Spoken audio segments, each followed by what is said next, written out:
An 18-year-old Republican attending the convention as an alternate delegate says he's now a Trump supporter, even though he used to be in the never Trump camp. Joining us now to explain his change of heart, Tanner Goldsmith. He's also a contributor to Red Alert Politics. Tanner, thanks for joining us today.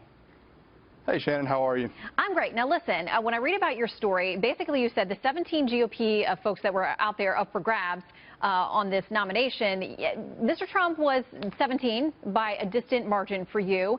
How did your thinking change? How did he come around? Was it something he did? Was it a process of elimination? How did you get where you are today? Well, at first, I didn't think Donald Trump was going to be the nominee, and I think that was the biggest reason behind it. I looked at some of the comments he had. I didn't agree with some of his rhetoric. But as the nomination process began to wind down and I began to see that it was going to be a Trump versus Hillary matchup, I kind of had a change of heart because I began to see the realization of the real possibility of having a Hillary Clinton presidency. And I realized that my principles strictly wouldn't let that happen. So any problems I had with Donald Trump's candidacy, I had to put those aside and look at the bigger picture of, taking down the possibility of having a Hillary Clinton presidency. Now, you know that most folks in your age group are not big fans of really either. They're not very excited about either candidate, but there's some new polling out that shows that in the 18 to 30 group, this is how they feel about Donald Trump. 19% say favorable, 75% say unfavorable. Why do you think that is, and can he turn it around? Well, I think the biggest problem that Donald Trump is facing is some of the leftist media that's taking some of his remarks and kind of twisting it around. I think you can see that with his one comment about Mexican illegal immigrants. The media kind of spun that as saying that all Mexican immigrants were rapists, and I think that's strictly not what he said, and I think that millennials especially are looking at these headlines and they're not reading to look at the context of what Mr. Trump was saying, and I think that misconception is the biggest thing that's leading people against Donald Trump. They're hearing it from their peers, they're hearing it on social media, and they're hearing it from the media that Donald Trump is a racist, so they're immediately taking that as fact instead of looking at the context of what he was actually saying.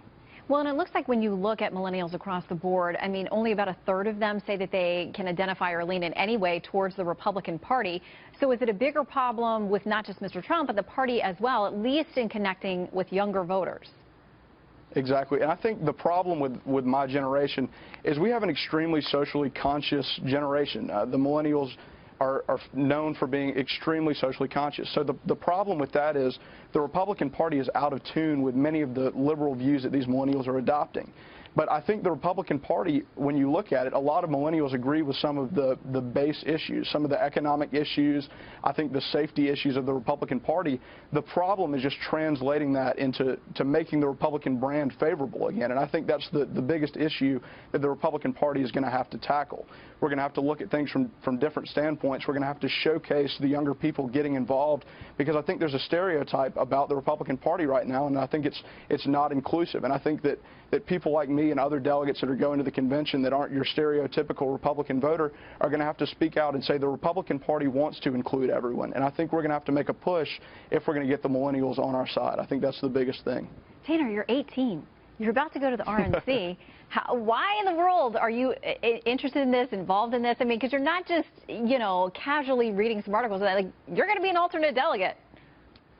Well, I'm extremely excited about the opportunity that was given to me by the people of Georgia, but I think the problem was I was sitting and I was watching what was happening, and I looked on the left and I looked at a candidate that was extremely far left, Bernie Sanders, and then I looked at Hillary Clinton, who was steadily going more and more to the left, and I said it's not enough to sit at home and read these articles or write articles.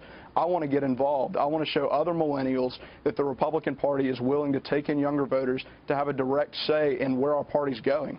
I mean, I may be 18 right now, but in 20 years, I'm going to be the basis of the Republican Party. So I think millennials eventually are going to grow up. So it's time for the Republican Party to start including these younger people so that we can put the party in the right direction, because millennials one day will be the older people that are making the huge decisions. So there's no better time to start than right now. All right. We will look for you in Cleveland. Tanner, thanks for joining the show. All right. Thank you very much. I appreciate it.